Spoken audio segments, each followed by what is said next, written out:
Hey, it's Jeanette and welcome back to the channel.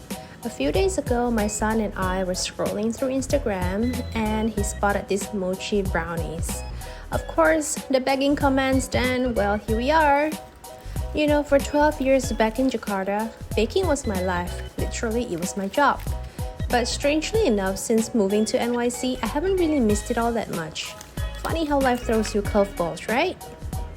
Speaking of baking, let me hit you with a quick pro tip, especially for all you aspiring bakers out there. Mise en place is your best friend. There's just a fancy way of saying get everything ready before you start.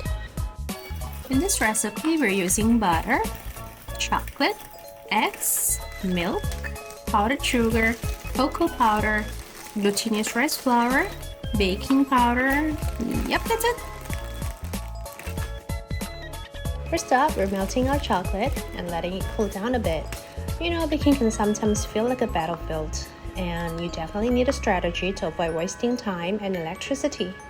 Maybe that's why I haven't been baking as much lately. Life in NYC has been its own kind of battlefield.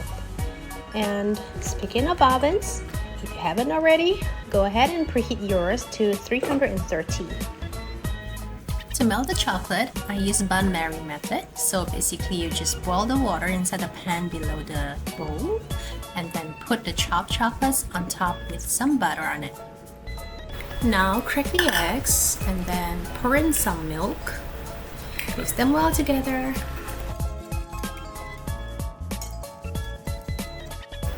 Next, put in some powdered sugar and mix them well. Please be patient for this because it takes some time to get it really dissolved.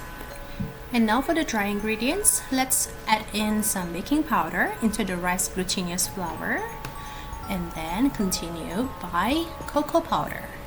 I didn't add in salt in these dry ingredients because I was already using salted butter.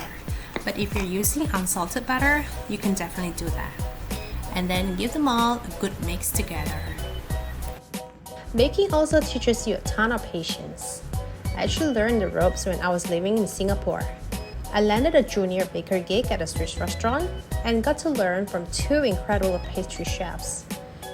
One golden rule that taught me about mixing batter: always start with your dry ingredients, gradually mix them into your wet, and then finish up with any remaining dry. Mixing with cocoa powder isn't my favorite thing. It can be a bit stubborn and not dissolve perfectly.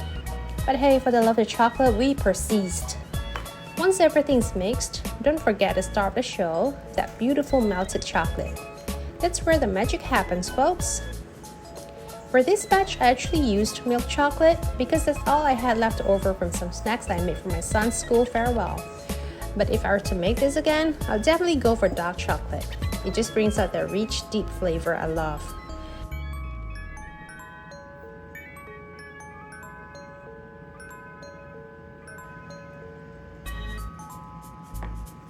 Now here's a little secret for these mochi brownies. We're going to sieve the whole batter. Normally, I wouldn't do this for a regular brownie, but for the super sleek look and incredibly smooth mochi-like texture, this is a game changer.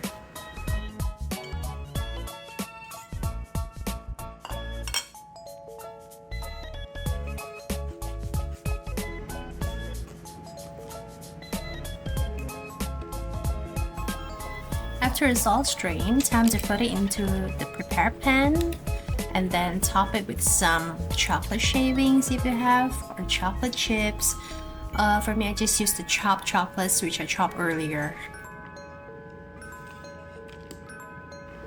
While the brownies were baking away, I got to work on the dishes. And honestly, this might sound wild, but doing dishes is one of my favorite things, right up there with laundry. It's like this amazing meditative escape where great ideas often pop into my head. And with my son at summer school for the next 2 months, I've got a house to myself most days, which I am absolutely loving. Baking time for these is about 45 to 50 minutes. And oh wait, confession time, I totally accidentally deleted the footage of me pulling them out of the oven.